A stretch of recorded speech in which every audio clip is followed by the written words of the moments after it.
Hi, my name is Apurva Khandelwal and I belong from Madhya Pradesh. जब तुमने गज़ल सुनाई धड़कन सी लौट आई, इसमें I have done a very interesting role, जिसमें आप देख सकते हैं मुझे as an artist, featuring the video with Shri Anup Jalota ji, and this is produced by Rain Raga Studios. ये जर्नी बहुत ही इंटरेस्टिंग थी. जब तुमने गज़ल सुनाई धड़कन सी लौट आई, इस गज़ल को मैंने श्री अनूप जलोटा जी के साथ में, इसमें मैंने अपना स्पेशल अपीयरेंस एंड इसमें मैंने अपना फीचर दिया है. This is done by red Ribbon music and I have got a very beautiful and nice motivation and support by Lalitya ji and my mentor, my uncle Anup Jalota ji. I met him 2 years back. I know him from very long time. So my mother is also singer and so they have done a lot of projects. But I featured my first project with him on Tulsi Ki Ramayan, which recently crossed 1.5 million viewers. So I did that and I mean Anup ji से मुझे बहुत support मिलता है. He is always guiding me at all the moments and to make the right decisions, because I am very new at the industry thing right now. So by profession I am an event architect, but I'm giving my try into the media thing, the industry thing. So do you feel music video में break मिलना, वो भी एक celebrity के साथ, एक famous कलाकार के साथ, वो कितना आपको हेल्प आउट कर सकता है आगे आपके करियर में? It's always gonna help out. I mean सारी एक्टिविटीज़ हम जो भी करते हैं ये कहीं ना कहीं बहुत हमें सपोर्ट देती है. And in terms of doing what I am doing right now, I think ये मेरे आने वाले प्रोफेशन में, आने वाले काम में, it's gonna help me a lot in many ways. Talking about your profile as an artist and what you have done earlier and what you are going to do in the next few months. Okay, so I have always been into events. So I organize events and I'm very passionate about events. I'm passionate about dancing. Recently I'm getting the interest to sing, like getting a try into singing. So, and again, Uncle Anup ji is helping me out in that too. So, and being an artist, it's a wonderful feeling. I mean, who doesn't want to be an artist? Yeah. So out of several successful songs जो अनुप जी ने गाए हैं, आपका favourite कौन सा है? बचपन से ही हम लोग सुनते आ रहे हैं उनके गाने को. आप बताइए कौन सा ऐसा गाना जो आप सुनती हैं? I very dedicatedly like ऐसी लागी लगन. Okay. So I remember when I was kid. When I was kid, I remember that time I heard the first song, which was the first song I heard. That was Maiya Mori Maine Makhan Khayo. So I remember Mama telling me about meaning of this song. So it was like Kanha ko, he's actually being questioned कि किसने माखन खाया. Like नहीं, मैंने नहीं खाया, but मैंने ही खाया. Like मैया मोरी मैंने ही माखन खायो and मैंने ही माखन खायो.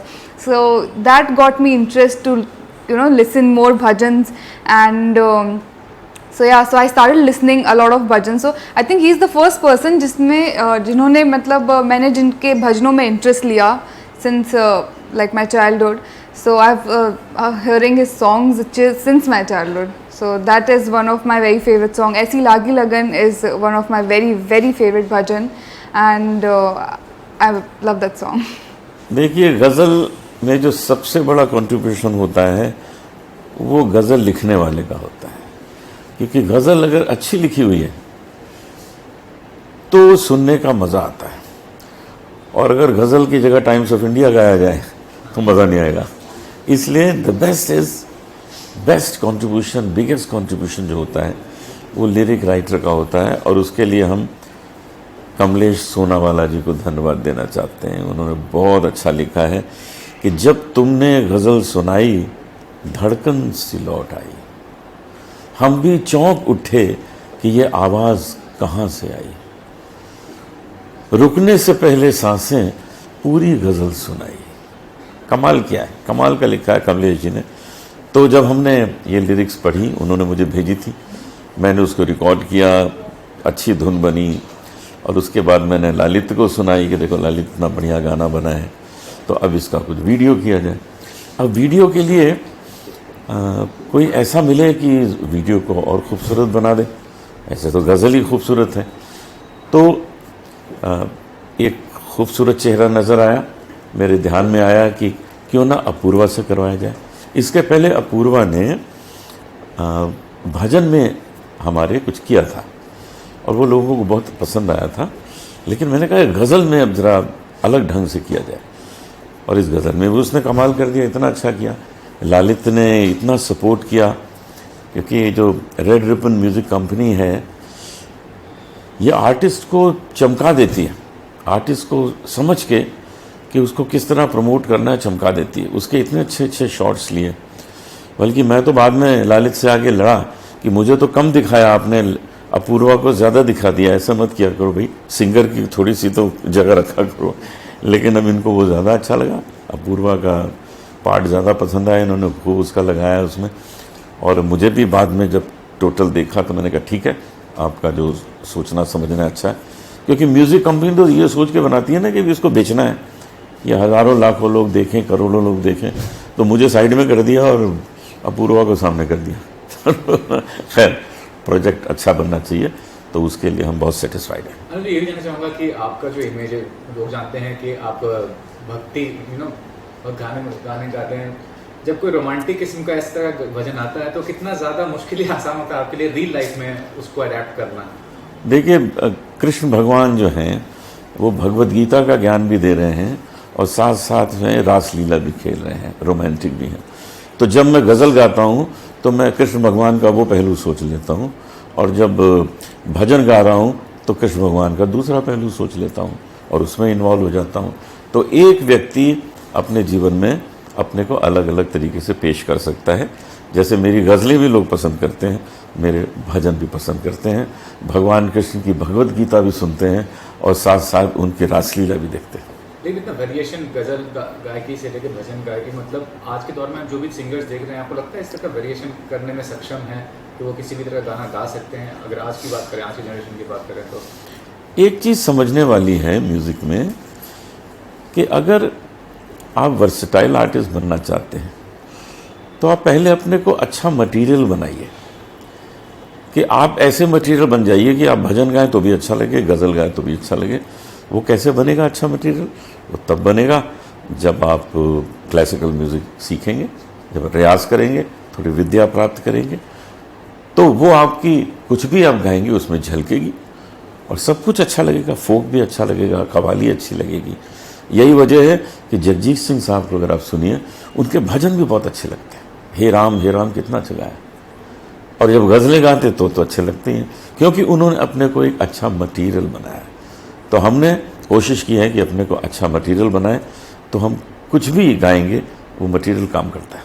लास्ट एक सवाल ये पूछना चाहूँगा, बिग बॉस का हिस्सा थे अनुज जी, बिग बॉस चल रहा है, OTT भी चल रहा है, टेलीविजन पे भी। करण जौहर एक तरफ है, एक तरफ सलमान खान है। हाल ही में करण जौहर ने भोजपुरी इंडस्ट्री को सपोर्ट करते कहा था, जब एक कंटेस्टेंट ने ये कहा कि भोजपुरी इंडस्ट्री थोड़ा सा लोअर कैटेगरी है, लोअर डिग्री के है, तो उसका बताइए क्या कहेंगे? कितना अच्छी बात है कि बॉलीवुड का सबसे कामयाब डायरेक्टर भोजपुरी इंडस्ट्री को सपोर्ट कर रहा है? बहुत अच्छी बात है, हर इंडस्ट्री अच्छी है, सबको सपोर्ट करिए। लेकिन मैंने कभी बिग बॉस देखा ही नहीं है, तो मैं क्या बोलूँ। मैंने बिग बॉस जब मैं उसमें आया था उसके पहले भी कभी नहीं देखा था, मैंने उसके बाद भी कभी बिग बॉस नहीं देखा, यहाँ तक कि मैंने अपना कोई एपिसोड नहीं देखा। मैं तो पेड हॉलीडे के लिए गया था, घूमने फिरने, मस्ती करने, थोड़े पैसे मिल गए वहाँ से, कमा लाया और 1.5 महीने की छुट्टी मनाया। अभी मुझे फिर भेज देंगे तो फिर चला जाऊँगा। डायरेक्शन की बात करें तो आपके सिंगिंग में वैरायटी है, वैसे पर्सनैलिटी में काफ़ी वैरायटी ऑफ काम करते हैं। हाँ जी, एक्टिंग में आपने जलवे दिखाया जी, तो आप डायरेक्शन भी कर रहे हैं जी, उसके बारे में कुछ बताइए। अभी जो सत्य साईं बाबा पार्ट 1 बनी थी, लोगों ने बहुत पसंद की, तो अब सत्य साईं बाबा पार्ट 2 बनने जा रही है, उसको मैं डायरेक्ट करने जा रहा हूँ। उसमें मैंने कुछ इस तरह का कॉन्सेप्ट रखा है कि सत्य साईं बाबा के 10 चमत्कार, तो एक एक चमत्कार की एक एक फिल्म बना रहा हूँ, 12-12, 15-15 मिनट की। उसमें हर उस 15 मिनट की फिल्म में या 12 मिनट की फिल्म में अलग आर्टिस्ट होंगे। तो ये 12-15 फिल्में हैं जिनको जोड़ के एक फीचर फिल्म बन जाएगी और हर फिल्म में एक नया चमत्कार होगा। अनुज जी, आपके नाम पे एक अवार्ड भी शुरू हुआ है, उस बारे में क्या कहना चाहिए? मुझे बड़ी खुशी है कि ये अवार्ड शुरू किया है। जो शुरू किया था वो बलराज साहनी साहब ने, और अब मेरे नाम से म्यूज़िक का अवार्ड हुआ है। एक्टिंग का बल्ला साहनी साहब के नाम से दिया जाता है। सच ये है कि आज जो नए नए आर्टिस्ट आ रहे हैं उनको इनकरेज करने के अलग अलग तरीके हैं। कोई कैश अवार्ड देता है, उससे वो खुश होते हैं। कोई किसी एल्बम में गाने का मौका देता है, उससे वो खुश होते हैं। कभी किसी बड़े आर्टिस्ट के साथ जुड़ा हुआ नाम का अवार्ड उनको मिलता है, उससे वो खुश होते हैं। तो ये सब अलग अलग तरीके हैं एनकरेज करने के नए आर्टिस्ट को, और मैं समझता हूँ कि एक ये अच्छी कोशिश है। मैं उनका पूरा साथ दे रहा हूँ। जन्माष्टमी की बहुत बहुत शुभकामनाएं आप सबको। भगवान कृष्ण आप सब पर कृपा करें और बहुत बहुत आशीर्वाद रखें, खूब आपको माखन खिलाएं और ये कोरोना को यहाँ से निकाल के ले जाएं। मुझे ईश्वर से प्रार्थना है।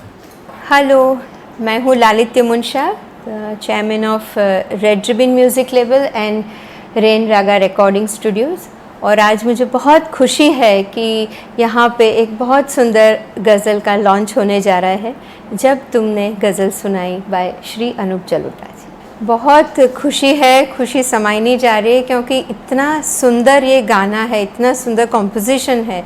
तो अनूप जी, इतना फ्रेशनेस है ये गाने में, और इतने सुंदर तरह से अनूप जी ने ये गाया है। तो मुझे उनकी बहुत पहले की जो गज़ल होती है वो ही याद अभी आ रही है, और आप भी सुनेंगे गुनगुनाने लगेंगे। It is so hummable. और कंपोजिशन अनूप जी ने ही की है, and it's brilliant composition. Anoop ji जैसे सरल व्यक्तित्व है उनका, उतनी ही सरल ये कंपोजिशन है। एकदम हमको छू जाती है और गुनगुनाने लगेंगे। तो मैं सबको वही कहूँगी कि it is a must, it's a treasure in the ghazal bouquet. तो सबको सुननी चाहिए, और बहुत अच्छा वीडियो बनाया है। और अनूप जी हैं, और अनूप जी के साथ में अनूप जी जो फीचर कर रहे हैं वो बहुत सुंदर लड़की है, अपूर्वा। तो मैं कहूँगी कि ये वीडियो आप ज़रूर से देखिएगा। रेड रिबन म्यूज़िक चैनल पे ये हैं, और उसके गाने हर ऑडियो प्लेटफॉर्म में अवेलेबल पे हैं। और मैं कहूँगी कि अनूप जी की बहुत सारी गज़लें और भजन रेड रिबन म्यूज़िक में हमने रिलीज़ की हैं, और जो लिखा है वो बहुत बड़े इंडस्ट्रियलिस्ट हैं और कल्चर और आर्ट को बहुत सपोर्ट करते हैं। श्री कमलेश भाई सोनावाला, उनके बहुत सारे लिखी हुई गज़ल भजन हमने रिलीज़ की है। बहुत अलग अलग आर्टिस्ट से हमने गवाया है, और बहुत इतना अच्छा लिखा है उन्होंने। It's very very easy to understand, और कॉम्पोजिशन, लिरिक्स और सिंगिंग का बहुत अच्छा समन्वय है। तो बहुत समय के बाद ऐसी गज़ल आई है, and I think this is something very very different and fresh, and I am sure it will enthrall all audience of all age group. तो मुझे उम्मीद है कि आप सब भी उसको बहुत सुनेंगे। तो जैसा आपने बताया कि ये पहला मौका नहीं जब अनूप जी ने रेड रिबन के साथ एसोसिएट किया है, काफ़ी समय से एसोसिएटेड हैं। तो आप दोनों का जो रिलेशन है प्रोफेशनल, उसके बारे में बताइए कि क्या आपको अनूप जी को लेकर अच्छा लगता है as a person, as an artist, और आपसे जो एसोसिएशन है उनको क्या अच्छा लगता है इस कंपनी से? मैं जब मुंबई आई थी बहुत साल पहले, मेरे पिताजी मुझे लेके आए थे मुंबई, और उन्होंने मुझे अनूप जी से मिलवाया था। और अनूप जी के ही गाइडेंस, उनके आशीर्वाद, उनके सपोर्ट से आज मैं जो भी कर रही हूँ, तो अनूप जी का ही एक बैकबोन है मेरे। तो उनसे बहुत मैंने सीखा है। संगीत तो अभी बहुत मुझे और सीखना भी है, but as a person also मुझे लग रहा है कि उनसे ही is like a vast ocean. जितना हम लोग उनको मिलते रहते हैं, एक उनके अंदर से एक पॉजिटिव, एक पीसफुल वाइब ऐसे पावरफुल है जो हम सबको मूव कर देते हैं। तो मुझे लगता है कि वो मेरा association is totally different with Anoop ji, because he is my guru ji, he is my mentor, but at the same time releasing his music under Red Ribbon is a big privilege, and because is so versatile, you know. उनके एक ही भजन 10 बार भी सुने तो वो उसमें इतनी अलग अलग तरह से, इतने अलग अलग भाव से वो हमें सुनाते हैं। और he is a amazing performer, you know. कहते हैं ना, एक चार्म होता है, जैसे कृष्ण जी के एक आभा, ऐसा अनूप जी का भी है। तो मैं it's a great treasure. Anoop ji के भजन हो या गज़ल, अनूप जी कुछ भी गाए तो इट्स अ ट्रेजर। लास्टली जैसे हमको रेड रिबन इंडिपेंडेंट आर्टिस्ट को फिलहाल के लिए कितना सपोर्ट करिए और डिजिटल मार्केट इतना म्यूजिक मार्केट ग्रो हुआ है उसके बारे में कुछ बताइए कि किस तरह से देख रही हैं आगे का भविष्य डिजिटल म्यूजिक मार्केट का। The main purpose of Red Ribbon Music Label is to preserve legendary music work, to give platform to new artists and also जो ट्रेंडिंग आर्टिस्ट है उसका म्यूज़िक सबके पास लाने का। तो जो प्लेटफॉर्म हम देते हैं, जो बहुत टैलेंटेड है, जो स्ट्रगलिंग करते हैं बट टैलेंट होती है, तो there are so many artist you know हम लोग देते हैं। तो हमारे 3 जैसे प्रहर होते हैं उसी तरह से हमारा है कि फ्रॉम जो न्यू कमर्स है टैलेंट उसको हम प्लेटफॉर्म देते हैं, जो ट्रेंडिंग आर्टिस्ट है उनको, और लेजेंडरी आर्टिस्ट, वो तीनों का हम एक बैलेंसिंग करके आगे बढ़ते हैं। और रेड रिबन की अलग अलग चैनल्स भी है, जैसे रेड रिबन की भक्ति रस एक चैनल है, रेड रिबन किड्स है, we do lot of content for kids also. I think मेरा जो एक एल्बम था ललाबाइज का जो नरेंद्र मोदी जी ने रिलीज़ किया था, तो हिंदी गुजराती में, फिर किड्स के नर्सरी राइम्स, तो इंग्लिश, हिंदी, गुजराती, तेलुगु, बहुत सारी लैंग्वेजेस में हम लोग हर वीक नया नया कंटेंट किड्स का भी करते हैं। तो मेन चैनल है भक्ति रस है, मेरा लालित्य मुंशा का एक चैनल है और किड्स चैनल। तो ऐसे हर एक को हम अलग अलग फेस्टिवल वाइज, इवेंट वाइज हम लोग डिजिटल स्टोर्स में कोशिश करते हैं। जैसे कि अभी जन्माष्टमी आ रही है तो हमने अलग अलग 15 से 20 नए गाने अलग अलग आर्टिस्ट के रिलीज़ किए हैं, और जो पहले के हमारे पास गाने उसके बहुत सारे कंपाइलेशंस हमने बनाए हैं। तो हमारा काम कि जो पहले रिलीज़ हो गया उसको भी आगे वापस लाना, और नए जो भी गाने हैं उसको भी हम आगे लाते हैं, हम उसका वीडियोस बनाते हैं। यस। Thank you.